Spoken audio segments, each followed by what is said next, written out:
Hello everyone! It's Giovanna and today I'm gonna finally explain how the hell I became a Women Deliver Young Leader and what does that even mean. Some of you may know I came back from the Women Deliver conference in Kigali, Rwanda, and I'm now in Sao Paulo and it's very noisy, so please excuse that, like the helicopters going on. You know, it's the largest city in South America, like it's problematic. And so I'm here to explain how I became a Women Deliver Young Leader, a youth planning committee member for the conference, and how, like, what the hell happened.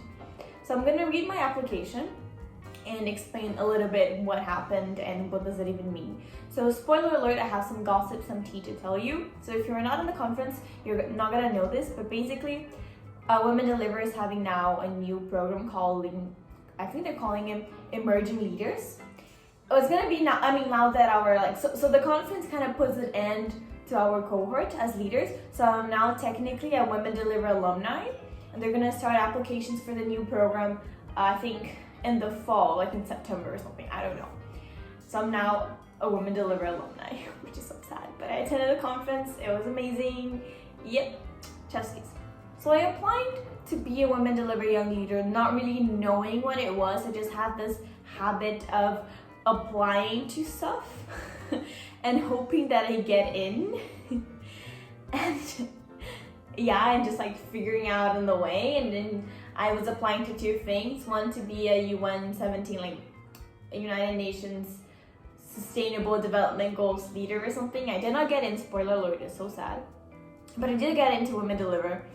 And I just applied without even knowing. Like at the time I had a terrible CV and I wasn't really a well-known feminist and advocate, and yeah, I just like didn't really know what I was doing. I just kind of applied, and I'm gonna read my application. As you're gonna see, it's like really bad.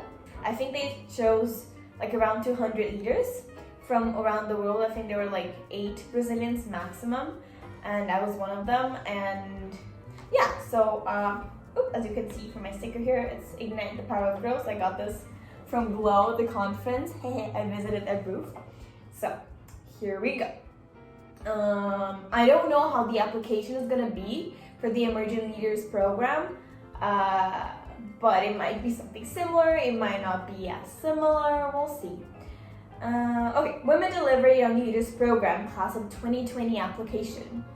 Please list up to 5 certificates, training programs, or other educational courses that you have completed that may be relevant to your application. So at the time, I went to the Latin American Leadership Academy, Bootcamp, BLB 10, Yale Young Global Scholars, International Affairs and Globalization in 2019, and I did a couple of courses on diplomacy online. And then it says, please list up to 5 awards, recognitions, and fellowships that I have earned. I just had one. I joined the Basso Brazilian Student Association organization, whatever, mentee, and so they helped me get into Minerva and other colleges. So please list up to 5 publication articles or media links that you have published or are featured in. So I don't know, there's a book and a couple of girl up and things. At the time I was just a girl up leader, and yeah, so I didn't really have much. I think so this was like before the pandemic, so like in the beginning of 2020, and so I was still in high school, and my resume and my career, I guess, as an activist, as a gender advocate, was still very new, and so I just basically had my work for high school, which was basically, I think it was very grassroots, and maybe that's what Women Deliver wanted. Please list up to 5 volunteer or unpaid positions you hold. So yeah, president and founder of Nations Girl Up, which was the only and first Girl Up club in Brasilia, which is like the UN Foundation, and it's pretty interesting. At the time, I was gonna be a TEDx speaker for the Chapel School in Sao Paulo, but it got canceled because of COVID, so I never actually became a TEDx speaker. That is so sad. So my school had an UN club, Model United Nations club, and I was director of future development. We never actually got to work on that because of COVID, but anyways. And then I was also part of Global Fund for Women's, Adults, and Girls Advisory Council. I literally had just got the news and I didn't know what it meant. And now 3 years later, I'm like, oh gosh, so much has happened in 3 years. That's just like insane. Yeah, so the first question is, describe a moment that inspired you to advocate for gender equality or to health and rights of girls and women. And as you may know, I'm a feminist, and here's my answer. Coming from a family of basically only women, when my male cousin was born, I was shocked. My world crumbled when people of my own blood valued him more, for he was born a male. Scared he would turn out to be a homosexual, my aunt decided that anything feminine should be kept away from her dear son. He was not allowed to drink from my paint cup, much less brush his teeth with a Barbie's toothpaste. From that moment on, I noticed that we cannot achieve equity if we still diminish those around us. At that point, I knew I was a feminist. I knew I had to do something. I argued with them, risking losing harmony in my family, for I still believe we should be free to become who we are. Although my family still disagrees with my position, disagrees with me, my position against this type of segregation still remains. Yeah, very simple. As you can see, I just got out of high school. My writing is not that good, but whatever. Second question. Describe something you experienced personally or a historical cultural moment that was meaningful for you. During a school project, I went to a low-income community near my house to plant trees, but what surprised me was not the lack of plants or sanitation. A little girl did. She was no more than 5 years old, but she changed how I saw the world forever. I hope she changes your world as well.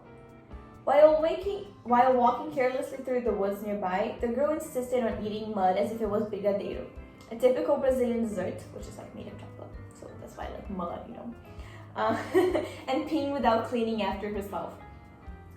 Trying to help her, I looked for her parents until a 20-something-year-old came to pick her up. By my calculations, the mother was about 16 years old when she got pregnant. I was 16 at the time. What if that girl had dreams, ambitions? What could she have accomplished if someone had believed in her? What could have happened to me if someone did not believe in me? That's why I believe in girls. I think that's a powerful essay. I think I read versions of this story so many times, and yeah, it's as you can see, as I said, this is something I wrote as a 17-year-old, so it's not as good as I thought it would be. Third question. Describe one gap or barrier you are currently experiencing as an advocate and how you foresee the Women Deliver Young Leaders program supporting you to achieve success or amplify your influence. It seemed rather uncomplicated to create a girl up club in my school, as no one objected to it. That is true. However, as we promote Nations Girl Up in our community, the more backlash we receive for simply doing what we love. By belittling our project, many have opposed it, creating an unfair reputation for a group of youngsters that only dream of creating their own change. For this reason, as an advocate, my biggest challenge has been to engage people in our activities and to convince them to participate, especially the boys. Oh my god, that is so true, like a Nations Girl Up. We could not convince the boys to join us in 2019, and it was ridiculous. And when I met my club back in 2020, when I went back to high school, to my high school and visit them, I saw lots of boys and I was so proud. It was amazing. Boys. And the more I observed their lack of interest in these activities, the more I acknowledged the need to approach it. Yes, talking to people is the only way we can solve global issues. For if we do not discuss something, this something does not exist. Consequently, I hope to exchange ideas with other dedicated participants to exponentiate, is that even a word? These discussions. Okay, very generic answer, so terrible at application. Please share how your unique perspective, lived experience, and or skills would enrich the diversity of Women Deliver Young Leaders and Alumni Network.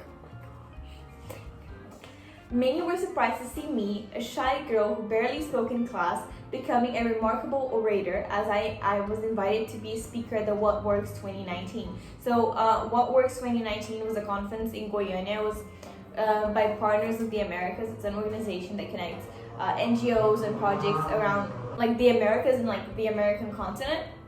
And so I was invited to speak on the global, on SDG 5 there. It turned out that I was gifted an unassuming yet game-changing tool, the capacity to translate an idea into reality. When I close my eyes and picture a global goal, it is gender equity. a dream I no longer fantasize about, but that I see on the palm of my hands. Being a leader for Girl Up is a way to combine what the girls around me need and to develop plans to turn them into reality. Due to this abstract process of transforming ideas into reality, I see them not as mere abstract concepts, but as concrete objects as I envision and calculate the many possibilities surrounding a dream. That is so true, because like my superpower, and I talked about this in the conference, is imagination, and I have this really, I don't know if it's a gift or superpower, but I do, like when I have this idea, I just automatically make it true. Like for example, I had this dream that I would be wearing all white and a green t-shirt to the youth pre-conference, but I made this t-shirt with my name on it, and I really tried to get this like dream come true, and I mean this like in a literal dream sense, but when I have this idea I just kind of do it. For example, and it's not that I'm impulsive or anything, but you know what I mean. And then in the youth pre-conference, I had this idea that I would just go around dressed as a unicorn or a fairy and talking to people, and I was like, okay, we should make this true, and that's what I did. And yeah, that's my superpower, and I tried to write about it, and yeah. Anyways, how have you personally made a difference for gender equality to date? Please describe a specific challenge, current or previous, that girls and women face regarding their health and rights, and how you address this challenge. Consider describing a significant achievement or one of your proudest moments. Okay, so Women Deliver also has a really strong focus on SHRH, so like sexuality and health, and that's really not my thing. I like education, I like arts, and just empowerment in general, and a lot of finance because of Global Fund for Women. So I think I talked a little, so I just kind of deviated a little bit from the question about like health. You'll see. I've only recently learned that I, as a young woman, have the right to call out the daily sexist experiences we face that go against my better judgment. Such prejudice reference here, especially in a patriarchal world. Thinking about how entrenched sexism is in my family and in my community, I have decided to act as I discovered that women who write are dangerous. Yes, this is my book. And for a girl who has spent her childhood with her face stuck in books, grabbing a pen and a piece of paper was not a mere consequence of destiny. Asha, what does that mean? Okay. With this in mind, and propelled by a cumulative resentment from the many years of tolerating subtle sexism in my everyday life, I started to scribble on many thoughts on how young girls like me could dismantle oppression with words. And the more I wrote, the more I observed how people acted around me. The boys in my school would not let the girls play soccer during physical education class, and the teachers believed girls did not understand math. Pretty is as overused as intelligent is unused to describe girls, as they get more don'ts than boys do. Even with his 5 years of existence in this world, my cousin has been more valued than the 17-year-old me. What happens is that in theory, women are equal to men, but in reality, women are still undervalued due to daily sexism. For this reason, I am proud to say that the project that took me 3 years to complete will finally come to life in May 2020. My own book, filled with stories I faced as a young girl in Brazil, will be published to inspire other dangerous women to do the same, for I truly believe that communicating and sharing is the best way to exchange experiences.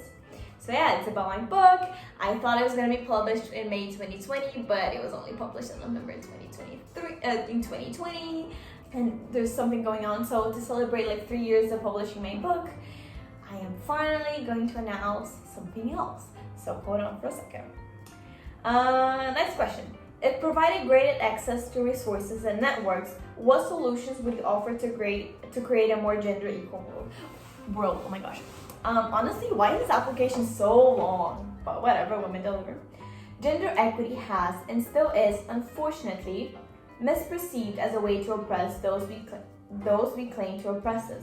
And for years, we feminists have tried to find a solution to a more gender equal world and failed miserably at it.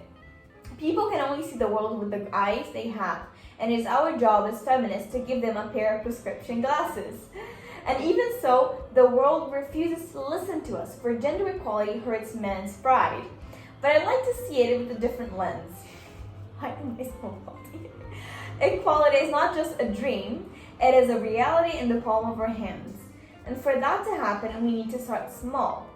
How will I change the world if I cannot change my own family? How will I change my grandparents' mentality when they are unwilling to do so? Okay, that's a question I still don't know, but whatever. The answer is simple yet challenging. I lead by example. I make them proud by putting into practice what I have been taught to be true to myself while inspiring others. And how do we do that? We begin with conversations by creating small groups to open up about our issues. Complete strangers can find comfort in each other when they stop to think and share ideas. And there is nothing more powerful than a simple exchange of ideas. It may seem abstract and utopian, but for me, having the courage to speak up is the first step to empower change. Also a very generic response, but I think it was, honestly, it's not poorly written. I'm surprised. I thought it was going to be bad, but it's not. I think there's also like a video prompt. That was it, everyone. This is me reading my application to be part of Women Deliver Young Leaders program. I got in, as you may know. I joined the program for 3 years, and because of the pandemic, I don't think we interacted much, to be fair, but I feel like this conference actually made us get to know each other. And because I knew some of the other leaders who were part of the AGC with me, I think I just went there and, met new people. And then some other people actually knew each other and went to the conference together, and so I think it all made it much more interesting. I know that they're gonna change the program. This is so much tea. I don't think I should be saying this in a YouTube video, but they're gonna be creating a new program called Emerging Leaders. And it was announced at the conference, actually. Oh yeah, because I gave a speech and talking about like being a young leader, and it was like a terrible speech, but whatever. So, and I think our the Women Deliver CEO Maliha Khan actually announced that they're creating this program. So, yay! That's it. I hope that you apply this year by the end of the year and get in so we can meet each other and see each other in the next conference 3 years from now. That's it, everyone. Apply. Good luck. Reach out to me if you need anything. Bye.